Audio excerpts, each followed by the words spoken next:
안녕하세요, 여러분. 김태경 교수입니다. 벌써 8주차입니다. 원래는 이번 주부터 대면 수업을 하기로 계획을 잡았는데, 공식적으로 1학년은 다음 주 9주차부터 대면 수업을 하기로 결정이 되어, 또 불가피하게 이번 주까지는 온라인 수업을 하기로 결정을 했습니다. 그래서 8주인데요. 저희들이 거의 중반 이상을 지금 지나고 있습니다. 한 주 한 주 이렇게 학습한 내용들이 계속 쌓이고 있고요. 그, 학습하고 한 주 지나고 나면 또 까먹고 잊어먹고 하니까, 그러한 내용들을 조금씩 반복하고 좀, 심화해 가고 있습니다. 오늘은 간략하게 지금 공지사항 좀, 드리고요. 그 다음에 지난주에 그 과제로 냈던 연속 문제 풀이를 하면서 조금 더 심화된 내용까지 좀 설명을 하고자 합니다. 자, 여러분들 유튜브 영상 잘 만들고 있습니까? 네, 막상 만들어 보니까 쉽지는 않을 겁니다. 그래도 여러분들이 만드는 과정에 여러 가지를 경험하고 배울 수 있는 좋은 기회가 될 겁니다.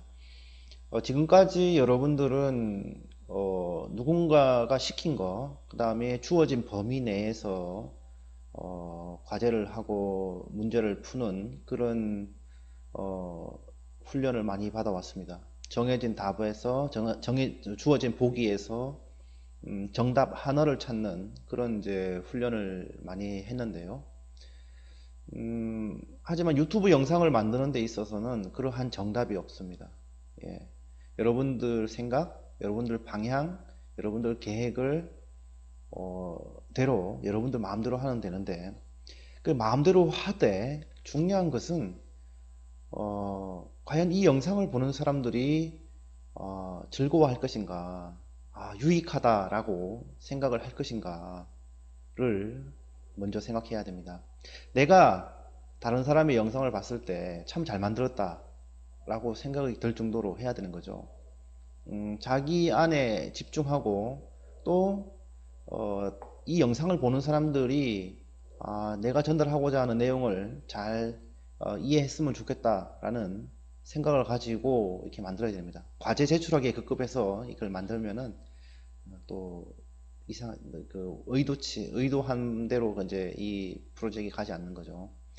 그래서 어쨌든 여러분들 만들다 보면 뭐 다양한 것을 경험하게 됩니다. 그죠? 이 컴퓨터 구조 주제 하나에 대해서도 깊이 고민을 하게 되고 또 내가 알더라도 그것을 쉽게 표현하는 것 자체가 쉽지가 않습니다. 그리고 그 쉽게 표현하더라도 또 영상을 또 찍어야 되고 또 편집을 해야 되고 또 유튜브를 또 공부를 해야 됩니다. 이런 것들은 제가 여러분들 수업 시간을 통해서 가르칠 수 있는 것보다 훨씬 많은 걸 배우고 있는 거죠. 음. 사실 교육의 목적은 그런 것 같아요. 제가 뭐 교수로서 여러분들한테 지식을 얼마나 더 가르쳐 줄 수 있겠습니까? 사실은 모든 지식은 이미 공개되어 있고 얼마나 그것을 잘 받아들이고 여러분들 것으로 활용하느냐 그리고 그것을 다양한 분야로 적용하느냐가 이제 중요한 것 같습니다. 그래서 이번 주까지 여러분들 영상을 다 제출해 주기 바랍니다. 예. 그리고 제가 어, 그, 그 주소를 모든 학생들에게 여러분들 반 학생들에게 공개를 할 겁니다. 그때 이제 영상을 보고 제일 잘하는 영상 5개를 선정을 할 겁니다. 투표를 할 거예요. 예. 이렇게 해서 할 거고요. 그 다음에 이제 이번 주에 영상을 다 제출하고 나면 이제 또 한 번 더 업그레이드를 할 겁니다. 그죠? 근데 방향을 좀 드릴게요. 일단 기본 컨텐츠에 들어갈 요소가 학교 로고가 있어야 됩니다. 학교 로고. 학교 로고가 들어가야 되고요. 그 다음에 자막이 들어가야 됩니다. 자막. 그리고 영상을 보는데 이 불필요하고 의미 없는 배경을 넣지 말기 바랍니다. 예. 쓸데없는 그냥 그 컨텐츠 우리가 집중하고자 하는 컨텐츠와 상관없는 배경 그 다음에 너무 많은 빈 시간, 이런 것들은 삭제를 해주기 바랍니다. 예, 알겠죠? 그 다음에 레퍼런스 영상을 하나 찾아보세요. 레퍼런스 영상을 하나 만들고 하나 찾아보고 그거를 그 컨셉을 그대로 여러분들 걸로 만들어 보는 겁니다. 단지 여기에 컴퓨터 구조와 관련된 내용으로 한번 대체해 보는 거죠. 따라 해 보는 겁니다. 처음에는. 그래서 처음부터 여러분들 거를 새로운 영상을 만드는 게 쉽지가 않아요. 그러니까 어떤 참고 영상을 찾아보는 겁니다. 참고 영상. 참고 영상. 짤방이라고 하잖아요. 짤방 3분, 5분짜리 영상. 그 참고 영상을 찾아서 그거를 유사한 컨셉으로 여러분들 컴퓨터 구조 영상을 만들어 보는 겁니다. 아시겠죠? 네, 이렇게 방향을 좀 드립니다. 다시. 그리고 중간고사 관련해 가지고는 좀 전에 이야기했듯이 5월 11일부터 대면 수업을 시작하게 됩니다. 그죠? 그래서 9주차에 8주차까지 내용을 좀 리뷰를 하고 여러분들 의견을 좀 받겠습니다. 여러분들 의견을 좀 듣고 9주차에 8주차까지 학습한 내용들이 좀 있는데 그 내용들을 좀 리뷰를 하고 그 다음에 여러분들의 의견을 좀 들으면서 앞으로 또 수업 진행을 하겠습니다. 그래서 10주차에 중간고사를 치를 예정입니다. 10주차 월요일이죠. 그 다음에 11주차에 영상에 대한 평가 및 개선 사항을 논의하겠습니다. 좀 전에 얘기했듯이 우리가 이제 뭐 30개의 영상이 나올 겁니다. 대략. 그죠? 그럼 여러분들이 이 30개의 영상을 다 보고 자, 다 봅니다. 이렇게 다 보고 이 중에 5개의 영상을 여러분들이 선택을 하세요. 각각 모든 학생들이 잘했다라고 생각하는 영상 5개를 선정합니다. 선정해서 10주 차에는 그 선정한 영상의 주소 또는 그 제목을 이렇게 제출하면 제가 랭킹을 만들겠습니다. 사전 투표죠. 투표를 통해서 잘한 영상부터 이렇게 쭉쭉쭉 상위 5개를 선발해서 이 영상을 가지고 또 개선을 하는 거를 하겠습니다. 그리고 이 영상을 15주차까지 계속 업그레이드 하는 겁니다. 업그레이드. 완성도를 높여가는 거죠.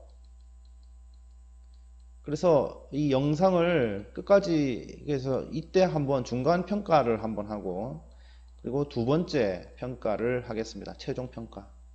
그래서 다른 학생들이 어떻게 만드는가를 잘한 영상은 어떤 것들인가를 보고 서로 학습을 하게 되는 겁니다. 예. 무슨 말인지 이해되죠? 네. 이런 식으로 우리 프로젝트 진행하겠습니다. 그래서 중간고사와 프로젝트 관련해서 혹시 궁금한 점이 있으면은 단톡방에 올려주기 바랍니다. 조금 공지가 좀 혼선이 있어요. 코로나 일정이 좀 대면 수업 일정이 변경돼서 그래서 한 주 정도 미뤄졌다 이렇게 이해하면 되겠습니다. 그 다음에 지난주 시험 문제를 그 연습 문제를 좀 풀어보겠습니다. 그 CPU의 하드웨어 요소들을 기능별로 분류할 때 포함되지 않는 것은 이렇게 얘기했습니다. 이겁니다. 그래서 CPU는 크게 연산 장치, 그죠? 그 다음에 제어 장치, 그 다음에 레지스터, 그 다음에 뭐 이렇게 중간에 연결해주는 버스라고 하죠. 입출력이 아니고 그 뭔가 데이터를 주고받을 때, 그죠? 할 때 하는 것입니다. 그래서 이 세 가지가 있는데 이 레지스터는 저장 공간이라고 있습니다. 임시 공간. 이것도 메모리라고 있어요. 그죠? 임시 공간. 그 다음에 이 제어 장치는 이 친구는 뭐라고 했어요? 이 CPU에서 제일 브레인이다. CPU 자체가 브레인인데 사실은 이 제어 장치가 모든 걸 통제하는 거죠. 이게 브레인이에요. CPU 안에서도 구조 내에서도. 이해되죠? 그래서 연산 기능, 연산 장치가 하고, 제어 기능, 제어 장치가 하고, 그죠? 이렇게 하는 거죠. 그 다음에 전달 기능 하죠. 서로 전달을 해야 되잖아요. 근데 입출력은 따로 없다라는 겁니다. 그래서 CPU에 대해서 좀 더 알아보도록 하겠습니다. CPU를 좀 더 우리가 좀 알아보면 여러분들 i7, i5, 뭐 i3 이런 얘기 들어봤죠? 그 여러분들 CPU를 확인해 보면 뭐 i7, i5, i3 이렇게 돼 있는데 이 7은 쿼드 코어입니다. 쿼드 코어. 쿼드 코어, 쿼드 코어라는 것은 그죠? 듀얼 코어, 쿼드 코어. 4개의 코어가 있다는 거예요. CPU 안에. 그죠? 그다음 4개 스레드라는 얘기 나오는데 스레드는 나중에 또 한번 설명을 할 기회가 있을 거고요. 프로세서와 비슷한데 프로세서 안에 동시에 처리할 수 있는 개수입니다. 동시에 처리할 수 있는 일의 개수. 작업의 개수 8개, 동시에 8개 처리할 수 있다는 겁니다. 그죠? 그래서 코어 7이 더 성능이 좋다는 거죠. 그래서 여러분들 그 CPU를 PC 안에 PC의 CPU 등록 정보를 보면 이 프로세서에 대한 정보가 나옵니다. 이렇게 인텔, 이거는 제조사가 되겠고, 코어가 i7, i5고, 그 다음에 이거는 세대를 말하는 거, 이거 뭐 있어요. 이렇게 있는데, 오늘 숙제가 뭔가 하면, 이 A, 이게 뭔지, 이거 A는 이미 답이 나왔어요. 그죠? 코어 등급을 얘기하는 거죠. CPU 등급. 그죠? 이렇게. i5라고 하면 쿼드코어 4스레드, 4스레드를 얘기한다. 그럼 여기 숫자 2410이 있는데 이 네 자리 숫자가 가지고 있는 의미가 있습니다. 예. 그래서 요거 의미가 뭘지, 여기 B가 뭐를 의미하는지, 그 다음에 두 자리 4, 1이 뭐를 의미하는지, M이 뭐를 의미하는지, 그 다음에 여기 뭐 헤르츠가 있어요. 그죠? 2.30 헤르츠. 이게 뭐를 의미하는지. 그죠? 5가지 이제 CPU 속성 정보라고 하는데 그 속성에 5가지가 있는데요. 이 5가지가 무엇이 있는지, 어떤 것을 의미하는지 제출해 주기 바랍니다. 예. 이게 상식이 이제 되는데 그래도 CPU 공부했는데요. 대부분 이론적인 것만 알고 넘어가면 또 재미가 없잖아요. 근데 여러분들 PC의 CPU가 어떤 스펙이 있잖아요. 스펙이 어떤 뭐를 의미하는지에 대해서 좀 알면 좋겠다 해서 이런 좀 질문을 만들어 보았습니다. 한번 여러분들 PC를 해서 이거 한번 조사해 보세요. i5 2410 이 숫자가 뭐를 의미하는지, M이 무엇을 의미하는지, 그 다음에 헤르츠가 뭐를 의미하는지. 요거 오늘 숙제입니다. 숙제. 요거 제출해 주세요. A는 뭡니다. B는 뭡니다. C는 뭡니다. D는 뭡니다. E는 뭡니다. 이렇게. 그리고 기억을 해 주기 바랍니다. 그 다음 그 인터프리터와 컴파일러와의 차이점, 다른 점이 뭐냐라고 했습니다. 그래서 우리가 3주 차입니까? 이 3주 차에 컴퓨터 기초에 대해서 우리가 수업을 했는데요. 그때 인터프리터와 컴파일러 랭귀지의 좀 차이점을 얘기를 했습니다. 그리고 연습 문제를 낼 때 지난주에 대략적인 설명을 했습니다. 이거는 인터프린터라는 것은 말 그대로 그냥 동시통역이에요. 동시통역. 통역. 그죠? 컴파일러는 번역입니다. 번역. 번역. 통역과 번역의 차이는 뭐죠? 이거는 리얼타임이에요. 그죠? 실시간. 리얼타임. 그렇잖아요. 동시 통역하시는 분들은 듣고 바로 나와야 됩니다. 자기가 실수한 것도 자기의 실수 어떻게 되돌릴 수가 없습니다. 그죠? 근데 하지만 번역은 뭐예요? 원서를 보고 일단 여러 가지의 최적화를 할 수 있는 시간이 있는 거죠. 어떤 중간 산출물을 만들어내고 만들 수 있는 여유가 있고 시간이 있는 거죠. 공간도 있고. 그죠? 그래서 중간에 뭔가 산출물을 만들고 그 다음에 이것을 결과물, 최종 중간 산출물 만들고 최종 실행을 할 수 있는데요. 자, 벌써 이건 답이 나왔어요. 그죠?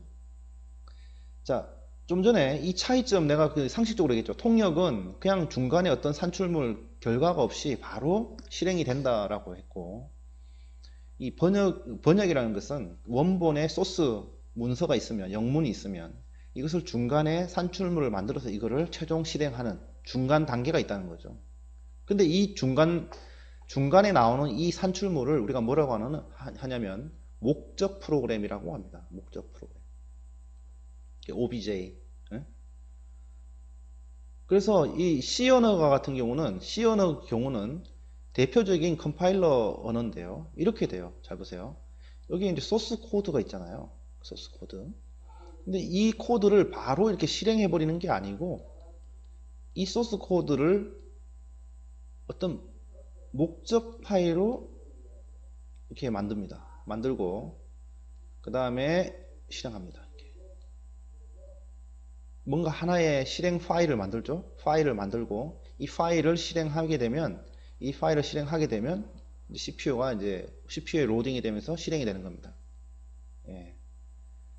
중간 단계를 만들 수도 있어요. 뭐 오자라는 뭐 이렇게 temp.o 해가지고 목적 파일을 만들고 이 목적 파일 여러 개를 가지고 실행 파일도 만들 수 있고 실행 파일을 바로 실행하는 거죠. 이렇게 해서 중간에 어떤 중간 단계의 목적 프로그램을 우리가 만들어서 실행하게 됩니다.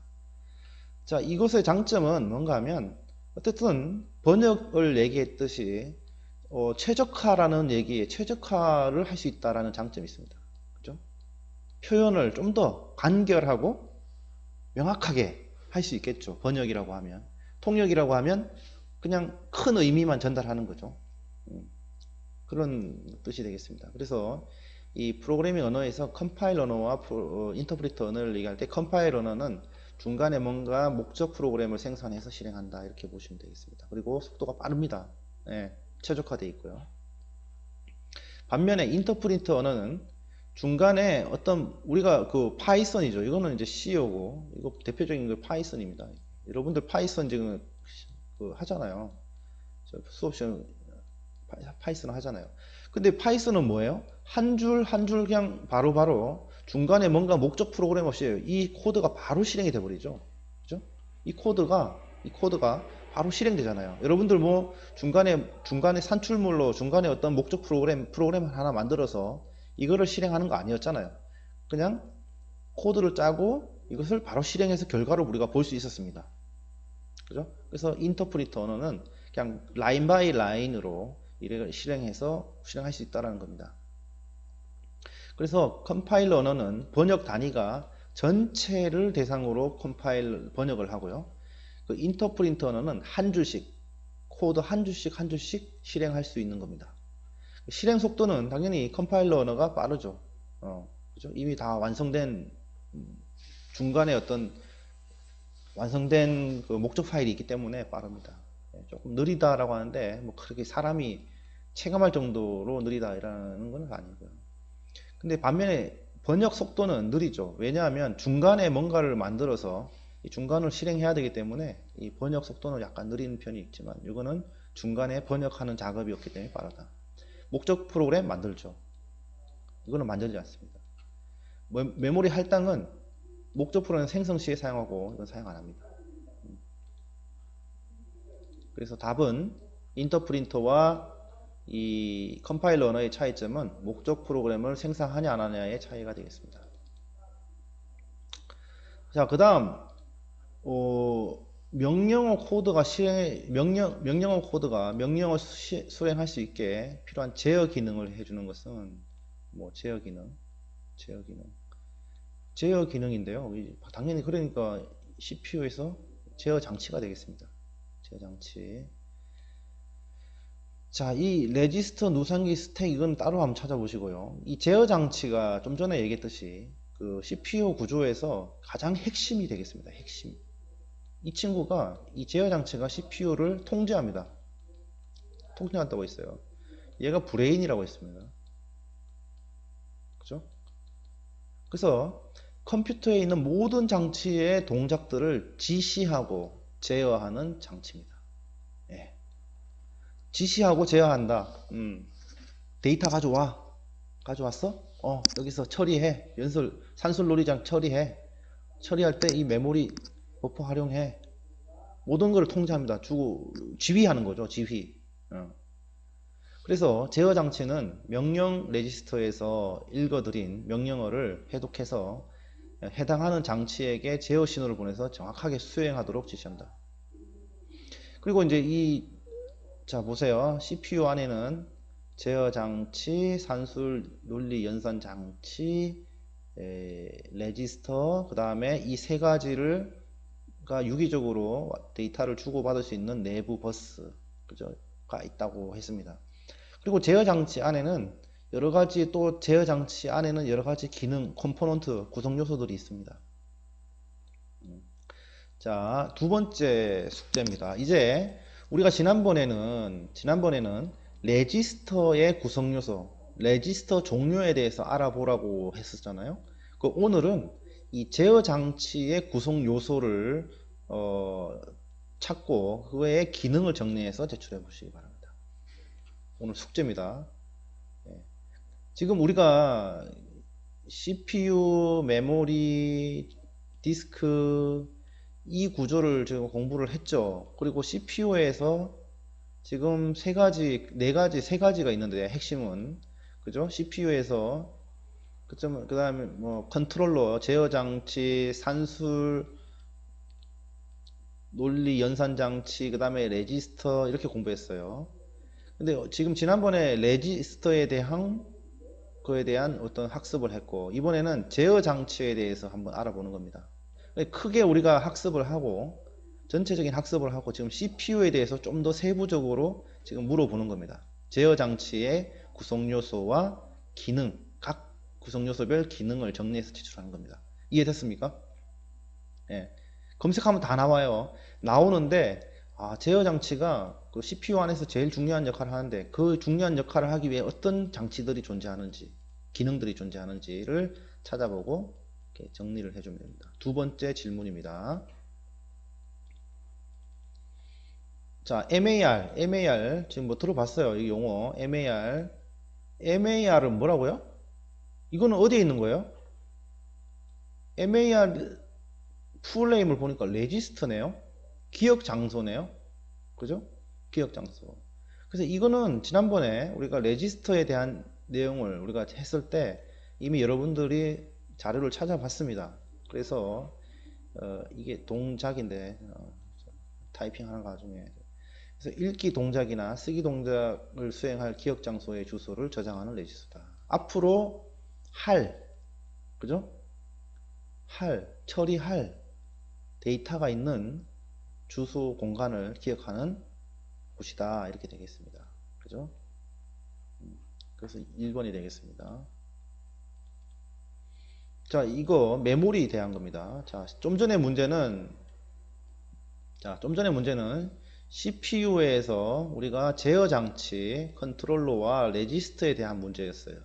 자, 이제는 메인 메모리 공간입니다. 물론 CPU에도 레지스터도 저장 공간이죠. 저장 공간이고, 자, 메모리도 저장 공간이잖아요. 이제 저장 공간에 대한 우리가 학습을 하게 됩니다. 자, CPU도 메모리 공간이 있고, 메모리도 저장 공간이고, 디스크도 공간입니다. 근데 이 저장 공간의 역할과 차이점에 대해서 우리가 이 문제 알기 위해서 이 시험 문제를 낸 겁니다. 그 접근 시간이 빠른 순서가 뭘까라고 했을 때, 자, 여기로 갈수록 빠르죠? 그죠? 여기로 올수록 느리죠? 맞나요? 제일 빠른 게 어딜까요?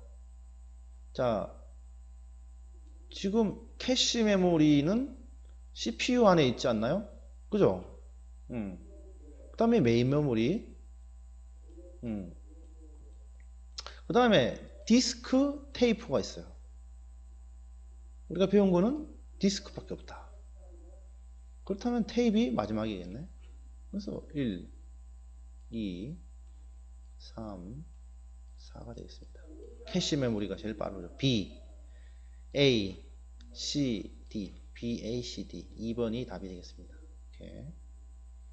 자, 그래서 여기 보세요. 그림에 보면 자, 레지스터, 캐시, 주기억 장치가 램입니다.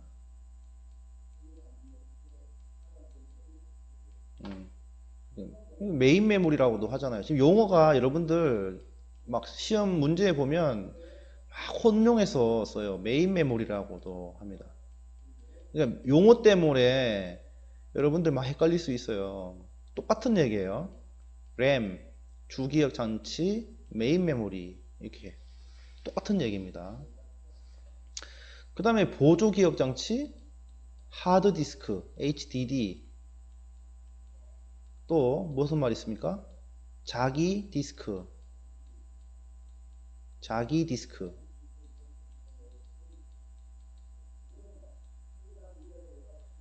그 다음에 뭐요? 여기 마그네틱 디스크. 이게 자기라는 말이 마그네틱이잖아요. 마그네틱 디스크 이렇게 했잖아요. 똑같은 얘기입니다. 근데 이제 용어를 다르겠습니다. 그래서 여기에 보면 이제 마그네틱 테이프에 대해서 좀 얘기 나오는데 이건 좀 더 요 밑에서 설명을 하고, 어쨌든 지금 보면 여기 위로 갈수록 레지스터로 갈수록 기억 장치의 속도는 증가한다. 그죠? 접근해서 가져오는 속도 엄청 빠르죠. 예, 실시간. 그 다음에 이 CPU와 메인 메모리 간에 중간에서 캐시라는 게 존재해서 이 CPU에 존재하는 레지스터의 속도가 너무 빠르잖아요. 그 반면에 메인 메모리도 빠르긴 하지만 얘가 이 레지스터보다는 빠르지가 않습니다. 그래서 중간에 캐시가 이 속도의 차이를 완충해 주기 위해서 존재하는 게 캐시입니다. 그러면 얘가 메인 메모리보다는 빠르겠죠. 100km로 달린다고 했을 때 얘는 60km. 그러면은 왔다 갔다 하는 것을 줄이기 위해서 캐시가 존재하면 중간에 80 정도의 성능을 낼 수 있다, 이렇게 보는 겁니다. 그러면 메인 메모리까지 왔다 갔다 하지 않고 메인 메모리에서 주기억 장치에서 필요한 데이터를 캐시에 저장 올려놓고 우리가 처리하게 되면 60만큼 걸리던 이 갭이 줄어드는 겁니다. 이렇게. 그래서 캐시 메모리가 되고, 기억 장치의 속도가 증가하는 반면에 비트당 기억 장치의 비용은 증가하다, 비싸다는 거예요. 그렇죠? 단지 하지만 비싸고 저장 공간은 작다, 이렇게 보시면 되겠습니다. 자, 그리고 이 보조 기억 장치는 말 그대로 보조입니다. 보조, 세컨더리입니다. 세컨더리. 그래서 실행되기 위해서는 프로그램이나 데이터가 주기억 장치로 옮겨져야 된다는 거죠. 이렇게 맞나요? 네. 하지만 장점은 뭐예요? 대용량을 기억할 수 있고 많은 양을 기억할 수 있고, 그 다음에 비휘발성이다. 컴퓨터 전원을 껐다가 켜도 그 데이터가 그대로 보조 기억 장치에 남아 있다는 겁니다. 반면에 주기억 장치 캐시 레지스터는 뭐예요? 중간에 컴퓨터 작업하다가 전원 껐다가 켜면 여러분들 작업하던 게 다 날아가죠. 그 작업하던 공간은 메인 메모리에 있다는 겁니다. 하지만 전원을 껐다 켜면 다 날아갑니다. 하지만 저장을 해놨으면 그 데이터는 가지고 있는 거죠. 자, 자기 테이프를 좀 더 우리가 좀 살펴볼게요. 이 자기 테이프는 여러분들 세대는 아마 이걸 기억할지 모르겠는데, 이 테이프 있어요. 네모난 테이프. 아마 집에서 본 사람도 있을 수도 있는데, 그래서 플라스틱 테이프 겉에 이런 재료를 바른 테이프예요. 그래서 예전에 자기 테이프는 컴퓨터 기억, 컴퓨터 오디오, 비디오를 기록하는 데 쓰였고, 이 테이프의 속성은 순차 접근만 가능하답니다. 순차 접근. 그래서 느려야 돼요. 느리고 저장되어 있는 데이터 이용이 불편하지만 가격이 저렴하고 용량이 큰 까닭에 데이터 백업용으로 많이 쓰이고 있습니다. 그러니까 순차 접근이라는 얘기는 뭐예요? 자, 여러분들 교과서 책이 있어요. 그 책 안에 있는 내용을 내가 검색을 하기 위해서 책 한 장 한 장을 다 읽는 개념을 우리가 순차 접근이라고 합니다. 네, 이해됩니까? 자, 100페이지, 1000페이지의 책에 있는데 내가 어딘가 본 것 같은데 어떤 데이터를 내가 원하는 정보를 얻기 위해서 처음부터 끝까지 하나씩 하나씩 읽어야 하는 데이터 처리 방식을 순차 처리라고 합니다. 그래서 순차 처리라고 해서 이 지금 Sequential Access에서 CSASD라고 하면 Sequential Access Storage Device라고 합니다. 이해됐어요? 그래서 테이프는 속도가 느립니다. 처음부터 끝까지 다 훑어봐야 되기 때문에 처음부터 끝까지 무조건 실행을 해야 되기 때문에. 반면에 랜덤 액세스라는 것은 내가 원하는 정보를 그냥 직접 액세스 할 수 있다는 겁니다. 다른 말로 랜덤 액세스를 다른 말로 어떤 표현을 하는가 하면 다이렉트 액세스라고도 합니다. 다이렉트 액세스. 직접 접근. 자, 이 중요한 용어입니다.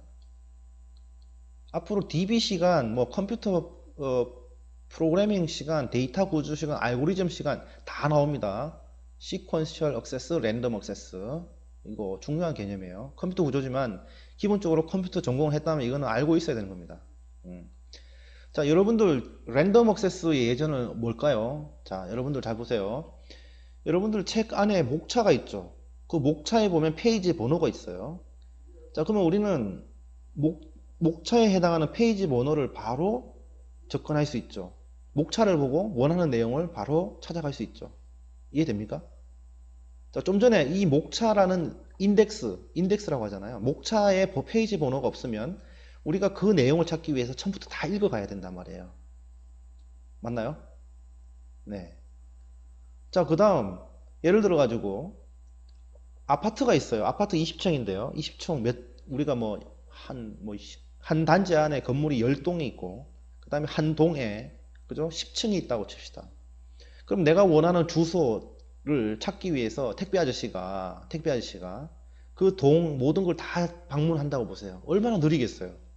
그죠? 그런 걸 직접 접근이라고 하고, 이 랜덤 액세스라는 것은 딱 건물을 보면 들어오자마자 건물 번호가 있고 그 다음에 출입구를 우리가 확인할 수 있다면 그거는 다이렉트 액세스가 됩니다. 우리 실생활은 다 직접 접근이죠. 그죠? 하지만 그러한 정보가 없다면, 인덱스 정보가 없다면, 주소 정보가 없다면, 그죠? 대단히 비효율적이 됩니다. 자, 책 끝에 보면, 여러분들 책 끝에 보면 인덱스가 있어요. 색인이라고 정렬되어 있죠. 가나다라 마법사 ABCD. 그래서 내가 원하는 키워드가 나오는 페이지가 어딘가를 확인하기 위해서 인덱스를 확인하고 그 인덱스에 나온 페이지를 찾아서 우리가 바로 접근해서 원하는 정보를 찾을 수 있습니다. 그것이 다이렉트 액세스가 되겠습니다. 됐죠? 이해됐죠? 한번 또 반복하겠습니다. 자, 액세스 시간이 느린 것부터 나열된 것은 이제 반대입니다. 그죠? 느린 거. 자, 뭐가 제일 빠르죠? 빠른 거. 이거 제일 빠르죠? 그죠? 제일 느린 거. 디스크. 그 다음에 램. 그죠? 그 다음에 캐시. 그 다음에 레지스터가 되겠습니다. 그죠? 제일 느린 게 뭐예요? C. 어이구, C 이거 두 개네요. 자, 그 다음에 느린 게 뭐예요? 램이죠. D. 똑같아요. 그죠? 그 다음에 캐시 이렇게 됩니다. BA 되겠습니다. 그래서 1번이 답이 되겠습니다. 자, 세 번째 질문입니다. 이번 주. 자, 다음 중에 랜덤으로 처리되지 않는 기억 장치는 뭘까? 랜덤이란 뭐라고요? 다이렉트, 직접이란 말입니다. 직접 처리할 수 없는, 직접 접근해서 처리할 수 있는 거. 그죠? 이거 찾아보세요. 네. 좀 전에 얘기했어요. 그래서 3번에 대한 답도 찾아서 제출하기 바랍니다. 자, 버퍼 메모리는 여러분들 버퍼링 한다는 얘기 들어봤어요? 버퍼링? 자, 여러분들 유튜브나 다른 영상을 볼 때 영상이 멈추고 이렇게 시계처럼 이렇게 돌아가는 거 봤어요? 이거 그때 뭐라고 하면 버퍼링 한다고 그러죠? 네. 버퍼링 한다. 그래서 이거는 이 버퍼링의 목적은 딱 하나입니다. 있는데 이 장치 간의 속도, 네트워크 상태의 속도 차이 때문에 네트워크 상태의 속도 차이 때문에 발생하는 데이터 전송 문제를 극복하기 위한 장치다. 이렇게 보면 됩니다. 그래서 그렇다고 버퍼 메모리가 메인 메모리의 공간을 확장을 할 수 있는 건 아니죠. 예. 그래서 임시로 자료를 기억하는 공간이죠. 임시로. 그래서 이 임시로 미리 데이터를 확보해 놓고 이렇게 보여주면 끊김없이 우리가 영상을 볼 수 있는 거죠. 그죠? 그 다음에 한번 버퍼링 된 거를 우리가 여러 번 쓸 수도 있게 되고, 그죠? 그리고 많은 데이터를 주기억 장치에서 한번 가져가서 우리가 계속 접근해서 재사용할 수 있게 되는 거죠. 그렇다고 해서 이 버퍼 메모리가 주기억 장치 용량을 크게 하는 것은 아닙니다. 됐어요? 자, 사용자가 한 번만 내용을 기입할 수 있으나 지울 수 없는 메모리 공간은 자, 램, 캐시, 그죠? 레지스터 다 쓰고 지우고 가능하죠. 쓰고 지우고 가능하죠. 껐다가 켜고 다시 올리고 쓰고 올리고 쓰고 올리고 쓰고 내리고 삭제할 수도 있고 올리고 내리고 할 수 있습니다. 단지 여기서는 PROM이라는 것이 한 번만 할 수 있는 겁니다. 자, ROM이란 말 자체가 뭐예요? Read Only 메모리입니다. 이렇게 읽기만 가능한 메모리라는 뜻이에요. 그렇죠? 그래서 이 3번이 답이 되겠습니다. 램과 롬의 차이가 있는데요. 램은 읽기 쓰기 가능하고요. 빠르고 휘발성입니다. 휘발성이라는 것은 전원을 껐을 때 다 날아간다는 뜻이고, 롬은 read only죠. 읽기만 가능하죠. 상대적으로 느리고 비휘발성입니다. 한번 쓰면은 계속 갑니다. 예, 전원에 상관없이 한번 읽어보시기 바랍니다. 자, 이거는 뭐 중앙 처리 장치가 주기억 장치보다 더 빠르기 때문에 프로그램 실행 속도를 중앙 처리 속도에 근접하기 위해 사용하는 기억 장치는 좀 전에 내가 캐시 기억 장치라고 얘기를 했습니다. 그렇죠? 캐시 기억 장치에 대해서 설명 중 옳은 것은 자, 속도 가능한 같도록 하기 위한 장치다. 그죠? CPU와 메모리 사이에서 캐시가 존재하는 것은 이 속도의 문제를 해결하기 위해서 우리가 캐시를 준다고 했습니다. 자, 가상기억 장치. 우리가 첫 번째 시간, 두 번째 시간에 가상기억 장치를 뭐라고 했어요? 그 책상의 공간이 부족할 때 옆에 책장의 일부의 공간을 우리가 좀 사용해서 이 메인 메모리 공간처럼 활용하는 거라고 했습니다. 그죠? 그래서 이 가장 큰 목적은 뭐예요? 이 주소 공간을 확대하겠다는 겁니다. 예, 메인 메모리는 용량이 하드디스크에 비해서는 작죠. 하지만 활용도는 높고요. 그래서 그 주소 공간을 높이기 위해서 이 하드디스크의 공간을 이용해서 이것을 마치 확장하는 것 같은 효과를 줄 수 있는 겁니다. 그렇죠? 그래서 주소 공간 확대가 목적입니다. 그 다음에 메인 메모리와 요 공간과 여기가 실제로 같다라고 하는 좀 매핑하는 기술이 좀 필요한데, 역할이 필요한데, 그건 나중에 한번 살펴보겠습니다. 그래서 보조기억 장치는 직접 접근 장치여야 된다. 좀 전에 얘기했죠? 직접 접근. 그죠? 랜덤 액세스, 다이렉트 액세스.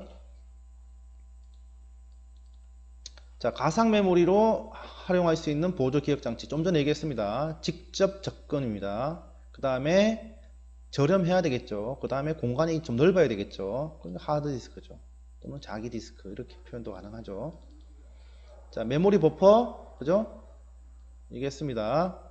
자, 가상 메모리 똑같은 질문이에요. 네. 자, 이렇게 문제 풀이를 했습니다. 그러면 오늘 제출할 게 뭐예요? 세 가지 질문 내가 만들었죠.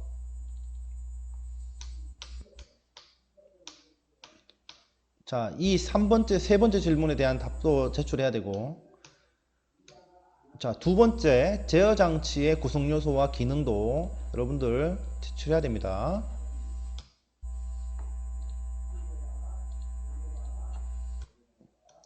그 다음, 여러분들 CPU에서 이 버전, 프로세서에서 나오는 이 5가지의 ABCD가 뭘 의미하는지 찾아서 제출하는 겁니다. 그죠? 됐습니까? 자, 이렇게 또 8주짜 수업 마무리를 하고 계속 반복을 하면서 특정 부분은 심화해서 들어가고 있습니다. 조금씩.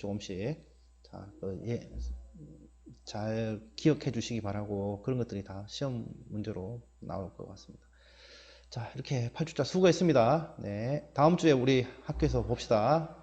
네, 감사합니다.